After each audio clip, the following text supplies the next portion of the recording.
हर college में एक ऐसी जगह होती है जिसके बारे में सब जानते हैं, लेकिन कोई खुलकर बात नहीं करता। दिन में वो जगह बिल्कुल सामान्य लगती है, लेकिन जैसे ही रात होती है उसके बारे में कहानियां शुरू हो जाती हैं। इस कॉलेज में वो जगह थी पीछे बना हुआ एक पुराना हॉस्टल, जो पिछले 5 साल से बंद था, लेकिन पूरी तरह खाली कभी नहीं था। कहा जाता है कि उस हॉस्टल में आखिरी बार जो स्टूडेंट्स रहे थे वो अचानक गायब हो गए थे। ना कोई आवाज, ना कोई सबूत, बस एक रात और फिर सन्नाटा। कॉलेज ने उस घटना के बाद पूरा हॉस्टल सील कर दिया, लेकिन कुछ चीजें बंद करने से खत्म नहीं होती। रवि और समीर दोनों सेकेंड ईयर के स्टूडेंट थे। दोनों की दोस्ती गहरी थी और दोनों को नई चीजें एक्सप्लोर करना पसंद था। जहां बाकी लोग डरते थे, वहीं ये दोनों जाने की सोचते थे। लेकिन इस बार जो वो करने वाले थे वो सिर्फ एडवेंचर नहीं था।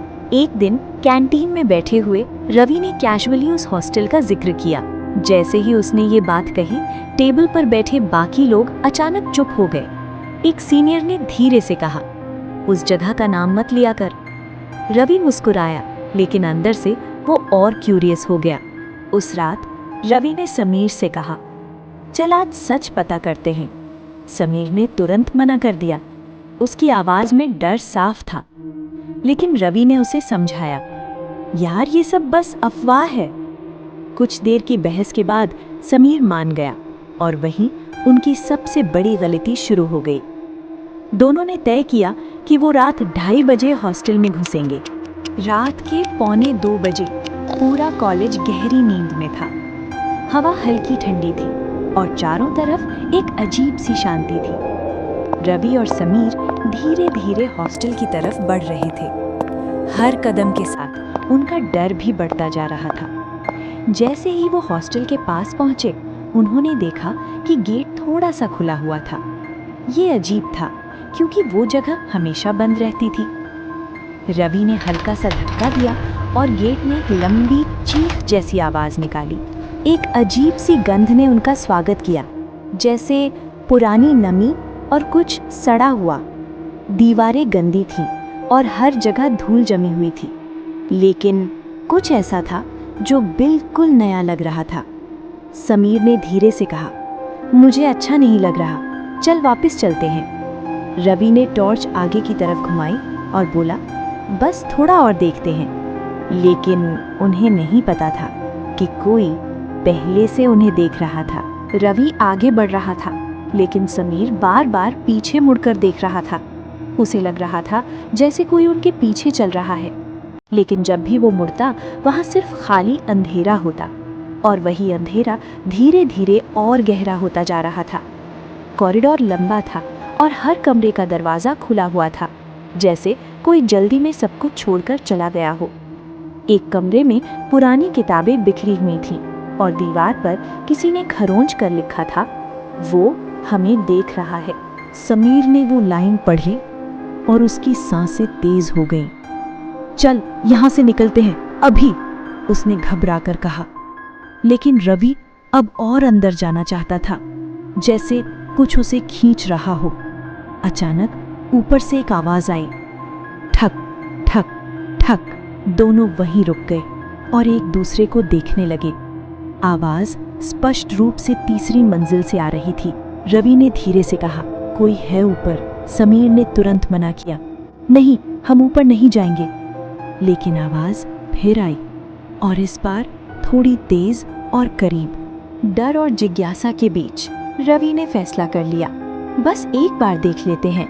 समीर के पास कोई विकल्प नहीं था, वो भी साथ चल पड़ा और दोनों सीढ़ियों की तरफ बढ़ गए। सीढ़ियां अंधेरे में डूबी हुई थीं। हर कदम पर उनके जूते की आवाज गूंज रही थी, जैसे कोई और भी उनके साथ चल रहा हो, लेकिन दिखाई कोई नहीं दे रहा था। दूसरी मंजिल तक सब कुछ सामान्य था, लेकिन जैसे ही वो तीसरी मंजिल पर पहुंचे, हवा अचानक बदल गई। एक ठंडापन जो हड्डियों तक उतर जाए और एक अजीब सी खामोशी। कॉरिडोर में एक कमरे से हल्की रोशनी आ रही थी, बाकी सब कुछ अंधेरे में था। रवि ने टॉर्च बंद कर दी और धीरे धीरे उस रोशनी की तरफ बढ़ने लगा। समीर बस उसके पीछे पीछे चल रहा था। कमरे के बाहर एक नंबर लिखा था, 217। समीर ने तुरंत कहा, यही है वो कमरा। उसकी आवाज़ कांप रही थी, लेकिन अब वापस मुड़ना शायद संभव नहीं था।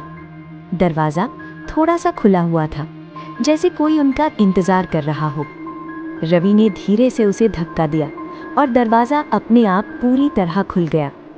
अंदर का कमरा बाकी कमरों से बिल्कुल अलग था, साफ सुथरा और जैसे अभी अभी इस्तेमाल हुआ हो।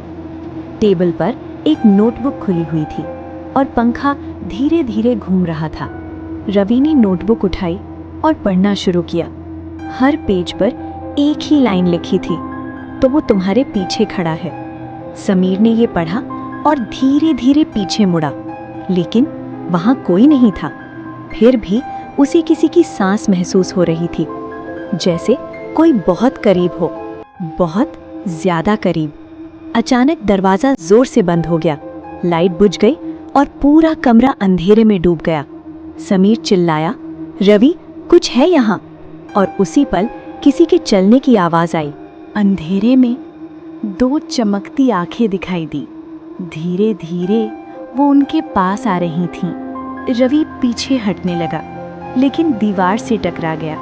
अब भागने का कोई रास्ता नहीं था। समीर ने दरवाज़ा खोलने की कोशिश की, लेकिन वो हिल भी नहीं रहा था, जैसे किसी ने बाहर से पकड़ रखा हो। आवाज़ फिर आई, तुम क्यों आए? और इस बार वो बिल्कुल पास थी। अचानक लाइट वापस जल गई। कमरे में कोई नहीं था। सब कुछ फिर से सामान्य लग रहा था, लेकिन अब वो दोनों सामान्य नहीं थे। रवि ने तुरंत कहा, चल भागते हैं अभी। दोनों कमरे से बाहर दौड़े और सीढ़ियों की तरफ गए, लेकिन सीढ़ियां वहां नहीं थीं। उनकी जगह सिर्फ एक दीवार थी। कॉरिडोर बदल चुका था, अब वो पहले जैसा नहीं था। दीवारें लंबी होती जा रही थीं, जैसे रास्ता खत्म ही नहीं होगा।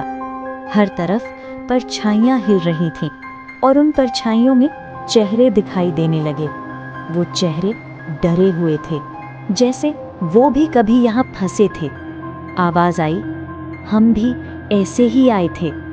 रवि और समीर धीरे धीरे पीछे हटने लगे, लेकिन अब पीछे भी अंधेरा ही था और सामने वो आकृति खड़ी थी, जिसका चेहरा बिल्कुल नहीं था। वो धीरे धीरे उनकी तरफ बढ़ी और बोली, अब तुम भी यहीं रहोगे। उसके बाद सब कुछ अंधेरा हो गया। अगली सुबह 2 बैग मिले, लेकिन रवि और समीर कहीं नहीं मिले। आज भी रात 3 बजे उस कमरे में लाइट जलती है और खिड़की में 2 नए चेहरे दिखाई देते हैं। शायद वो अभी भी बाहर निकलने का रास्ता ढूंढ रहे हैं।